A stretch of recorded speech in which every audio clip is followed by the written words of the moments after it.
ഇടുക്കിയിൽ പരക്കെ മഴ തുടരുകയാണെന്നും പാമ്പാടുംപാറ എസ്റ്റേറ്റിൽ മരം വീണ് ചികിത്സയിലായിരുന്ന ഇതര സംസ്ഥാന തൊഴിലാളിയായ സ്ത്രീ മരിച്ചു എന്നാണ് ഇന്ന് അവിടെ നിന്ന് വരുന്നൊരു വിവരം. ഇതിന്റെ തീരവാസികൾക്ക് മുന്നറിയിപ്പ് നൽകാതെ മലങ്കര ഡാം തുറന്നു. 6 ഷട്ടറുകളിൽ 5 എണ്ണമാണ് തുറന്നത്. തൊടുപുഴ, മൂവാറ്റുപുഴ ആറുകളിൽ ജലനിരപ്പ് ഉയരുകയാണ്.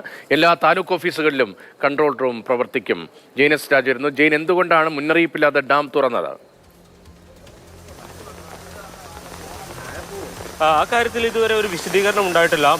മന്ത്രി ഇക്കാര്യത്തിൽ കോട്ടയത്ത് ഒരു പ്രതികരണം നടത്തിയിരുന്നു. ജലസേചന വകുപ്പിന്റെ കീഴിലാണ് ഈ ഡാം വരുന്നത്.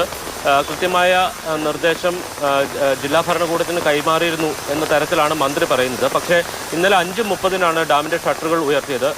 ഇന്ന് രാവിലെ നമ്മൾ വാർത്ത നൽകി മുന്നറിയിപ്പില്ലാതെ മലങ്കര ഡാം തുറന്നു എന്ന വാർത്തകൾ നൽകിയതിന് ശേഷമാണ് ഔദ്യോഗികമായിട്ടുള്ള ഒരു അറിയിപ്പ് മാധ്യമങ്ങൾക്കടക്കം ലഭിച്ചത്. അതുകൊണ്ട് തന്നെ ഇക്കാര്യത്തിൽ തീർച്ചയായിട്ടും ഒരു വീഴ്ച ജില്ലാ ഭരണകൂടത്തിൻ്റെയോ അല്ലെങ്കിൽ ജലസേചന വകുപ്പിൻ്റെയോ ഭാഗത്ത് നിന്നുണ്ടായിട്ടുണ്ട്. സാധാരണ ഇത് വേനൽക്കാലത്ത് തുറക്കുന്ന ഒരു ഡാമാണ്. കാരണം ജനറേഷൻ ഇടുക്കി പദ്ധതിയിൽ വൈദ്യുതി ഉൽപ്പാദനം കൂടുമ്പോഴാണ് കൂടുതൽ വെള്ളം മലങ്കര ഡാമിലേക്ക് എത്തുന്നത്. ആ സമയത്ത് പലപ്പോഴും ഇത് തുറക്കാറുണ്ട്. പക്ഷേ വേനൽക്കാലം അതുകൊണ്ട് തന്നെ പുഴയിൽ വലിയ കാര്യമായിട്ടുള്ള ഒരു പ്രതിഫലനം ഉണ്ടാകാറില്ല. പക്ഷേ ഇപ്പോഴത്തെ സാഹചര്യം അതല്ല.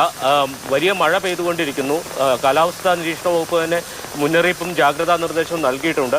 ആ സമയത്ത് ഷട്ടറുകൾ മുന്നറിയിപ്പില്ലാതെ തുറക്കുന്നത് തീരദേശത്തുള്ള ആളുകളുടെ ജീവിതത്തെ ബാധിക്കുന്ന ഒരു പ്രശ്നമാണ്. അതോടൊപ്പം തന്നെ ജില്ലയുടെ മലയോര മേഖലയിലും ലോ റേഞ്ചിലും ശക്തമായ മഴ തുടരുകയാണ്. ഇന്നൊരു ജീവൻ മഴക്കെടുതിയിൽ നഷ്ടപ്പെട്ടിട്ടുണ്ട്. മധ്യപ്രദേശ് സ്വദേശിയായിട്ടുള്ള മാലതിയുടെ ജീവനാണ് നഷ്ടപ്പെട്ടത്. ഇവർ ഇന്നലെ ഭർത്താവിനൊപ്പം എസ്റ്റേറ്റിൽ വിറക് ശേഖരിക്കാൻ പോയതാണ്. ആ സമയത്ത് മരം ഒടിഞ്ഞു വീഴുകയായിരുന്നു. അതിനുശേഷം ആദ്യം നെടുങ്കണ്ടം താലൂക്ക് ആശുപത്രിയിൽ ചികിത്സ നൽകിയതിനു ശേഷം തേനി മെഡിക്കൽ കോളേജിലേക്ക് കൊണ്ടുപോവുകയായിരുന്നു. അവിടെ വെച്ചായിട്ടാണ് മരണം സംഭവിച്ചത്. അതോടൊപ്പം തന്നെ ഇന്നലെ രാജകുമാരിയിൽ ഒരു വീടിന് മുകളിലേക്ക് മരം കടപുഴകി വീണിരുന്നു. ആ വീടിന് കേടുപാടുകൾ സംഭവിച്ചിട്ടുണ്ട്. മേരി ജോസഫ് പാറയ്ക്കൽ എന്ന് പറയുന്ന സ്ത്രീയുടെ വീടിന്റെ മുകളിലേക്കാണ് മരം മറിഞ്ഞു വീണത്. വീട്ടിലുണ്ടായിരുന്ന ആർക്കും പരിക്കേൽക്കാതെ രക്ഷപ്പെട്ടു എന്നത് ആശ്വാസകരമായിട്ടുള്ള ഒരു കാര്യമാണ്. പലയിടത്തും തന്നെ ഉള്ള അപകടത്തിന്റെ ദൃശ്യങ്ങളാണ്, വിവരങ്ങളാണ് ജെയിനസ് രാജ് പങ്കുവയ്ക്കുന്നത്. മൂന്നാറിൽ ഉൾപ്പെടെ കനത്ത മഴ തുടരുകയാണ്.